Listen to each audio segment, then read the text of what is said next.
अगर कोई पॉलिटिशियन चंद वोटों से चुनाव हार जाए तो फौरन रिगिंग का चार्ज लगाकर दोबारा चुनाव कराने की मांग की जाती है।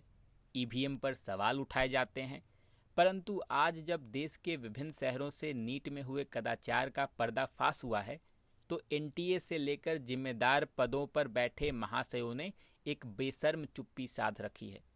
जब लाखों लोग नीट 2021 में अपीयर होकर अपनी मेहनत के बलबूते ज़्यादा से ज़्यादा मार्क्स लाने का प्रयास कर रहे थे, तब उसी समय कुछ एजुकेशन के दलाल चंद पैसों की खातिर अपने ईमान की बोली लगा चुके थे। कहीं कुछ सेंटर्स की मिली भगत से चोरी कराई जा रही थी, कहीं भावी डॉक्टर एमबीबीएस फोर्थ ईयर के छात्र स्वयं दूसरे के बदले एग्जाम दे रहे थे।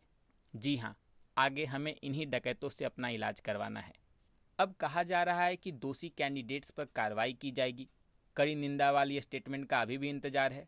पर सवाल उठता है कि जिस एनटीए यानी नेशनल टेस्टिंग एजेंसी का गठन ही बड़े बड़े एग्जाम्स कंडक्ट कराने के लिए हुआ है, उसके हाथ पांव नीट कराने में ही कैसे फूल गए।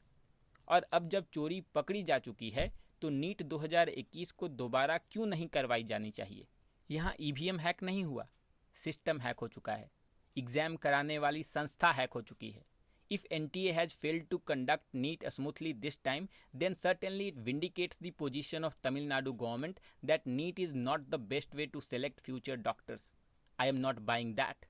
But certainly सवाल तो उठेंगे ना कि जिस देश में मेडिकल की सीटें पहले ही कम हैं, 60% अब रिजर्वेशन है, तो ओबीसी क्रीमी लेयर और जनरल कैटेगरी के कैंडिडेट क्या करें? हिमालय पर जाकर भजन? बिकॉज अगर ऐसा ही चलता रहा तो कुछ दिनों में 720 में 650 या 670 मार्क्स लाने के बावजूद आपको सरकारी मेडिकल कॉलेजों में सीटें नहीं मिलने वाली, क्योंकि आपके हक की सीटें नीट के इन डकैतों के पास होगा। सांसदों की संख्या बढ़ाने के लिए अगर हम नई पार्लियामेंट बना सकते हैं तो देश में डॉक्टर्स की संख्या बढ़ाने के लिए नए मेडिकल कॉलेज क्यों नहीं।